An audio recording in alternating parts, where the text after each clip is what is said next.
जय जय भोले भंडारी, जय जय भोले री, जय जय भोले भंडारी, जय जय भोले भंडारी, जय जय भोले भंडारी, जय जय भोले। तृतीय खंड का चौथा अध्याय, सती खंड और शिव पुराण का चौथा अध्याय। ब्रह्मा जी ने कहा कि हे नारद, हिमाचल ने जब अपनी पत्नी मैना को देवताओं की आज्ञा सुनाई तो मैना को बहुत प्रसन्नता हुई और तदुपरांत दोनों पति पत्नी गृहस्थ धर्म का अति उत्तम रीति के साथ पालन करने लगे।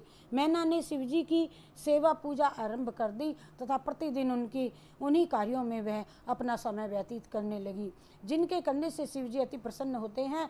दोनों पति पत्नी शिव तथा शिव रानी के स्मरण में ध्यान में मगन होने लगे। नारद, शिवजी के भक्त परम धन्य हैं। वे लोक तथा परलोक में अत्यंत आनंद तथा पुण्य प्राप्त करते हैं तथा अपने कुल को ही नहीं, वे तो अपितु औरों के भी कुल को मुक्त कर देते हैं। अस्तु, हिमाचल ने भगवती जगदम्बा की आराधना आरंभ की और मैना ने भी ये कहा कि तुम अपनी तपस्या द्वारा आदि शक्ति तथा शिव जी को प्रसन्न करने का उपाय करो। इस प्रकार वे दोनों शिव तथा शक्ति की उपासना करने लगे। हे नारद, उन दोनों ने शिव तथा शक्ति की उपासना करने के अतिरिक्त अन्य सब कार्यों को भुला दिया। वे अष्टमी के दिन व्रत रखते शिव जी की पूजा किया करते थे।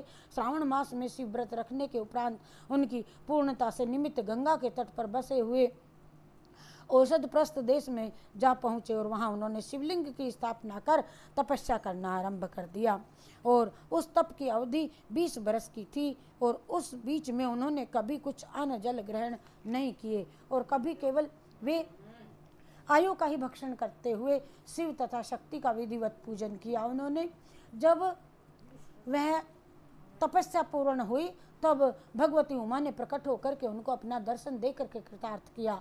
उनका शरीर सजल मेघ के समान श्रेष्ठ श्याम वर्ण का था तथा 8 हाथ 3 आंखें थी और वे सब इस प्रकार से वस्त्रानुभूषणों से अलंकृत थी। हे नारद, तब उन भगवती ने प्रकट होकर के मैना से कहा, हे मैना, तुम अपने मनोरथ को प्रकट कर जो चाहो सो मांग लो। तो नारद, हे नारद, जब मैना ने अपने नेत्र खोल करके भगवती जगदम्बा के स्वरूप को देखा तो उसे अत्यंत प्रसन्नता हुई और उसने हाथ जोड़ करके स्तुति करते हुए कहा, हे माता, मेरे तो धन्य भाग हैं जो मुझे आज आपके दर्शन प्राप्त करने का ये सौभाग्य प्राप्त हुआ। मैं इस समय आपकी कुछ स्तुति करना चाहती हूँ, परंतु हे माता, ना तो मुझे ज्ञान है ना मुझे विद्या, मैं नहीं जानती कुछ भी जिससे अपनी इस अभिलाषा को भी मैं पूर्ण कर सकूं।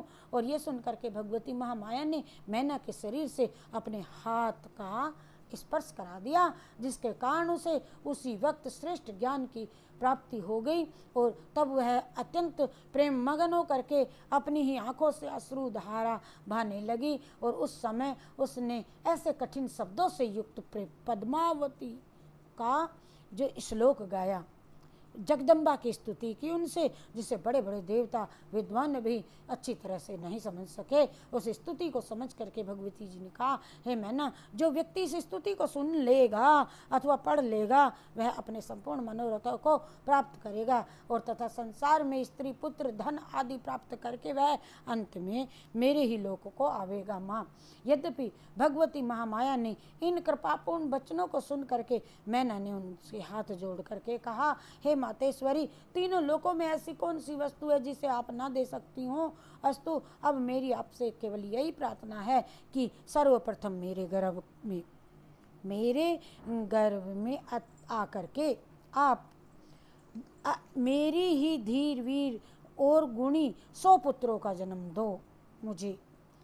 सर्वप्रथम वे ब्रह्मज्ञानी होवें मेरे पुत्र, अपने कुल का मान बढ़ावें मेरे पुत्र तथा दोनों वंशों की मुक्ति देने वाले हों वे पुत्र सिद्ध हों। तदुपरांत मेरे गर्भ से एक ऐसी कन्या का भी जन्म हो माँ, जो सब बातों को में आपके समान हो जैसी आप हो। तीनों लोकों में उसके समान और कोई ना होवे और वह देवताओं की दुख रूपी जड़ को काटने में कुल्हाड़ी के समान सिद्ध हो सके।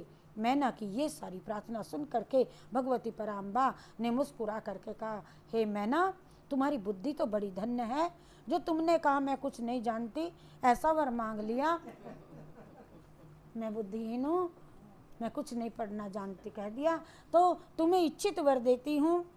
तुमने ऐसा वर मांगा जो ये बताती हूँ तुम्हें कि तुमने जिस प्रकार से 100 पुत्रों की कामना की है वे तुम्हारे गर्भ से उसी रूप में जन्म लेंगे, परंतु वे अपने समान में स्वामी ही होंगे, उन जैसा और कोई होगा नहीं। अस्तु तुम्हारी मनोअभिलाषा की पूर्ति के हेतु वे स्वयं ही तुम्हारे घर में मैं अवतार लेऊंगी। इतना कह करके भगवती पराम्बा जगदम्बा अंतर्धान हो गई।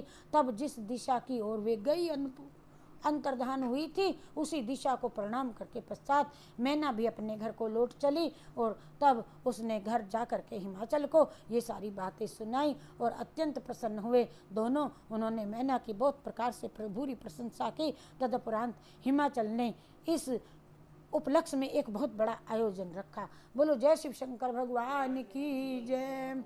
जय जय बोले भंडारी, जय जय बोले जय जय बोले भंडारी, जय जय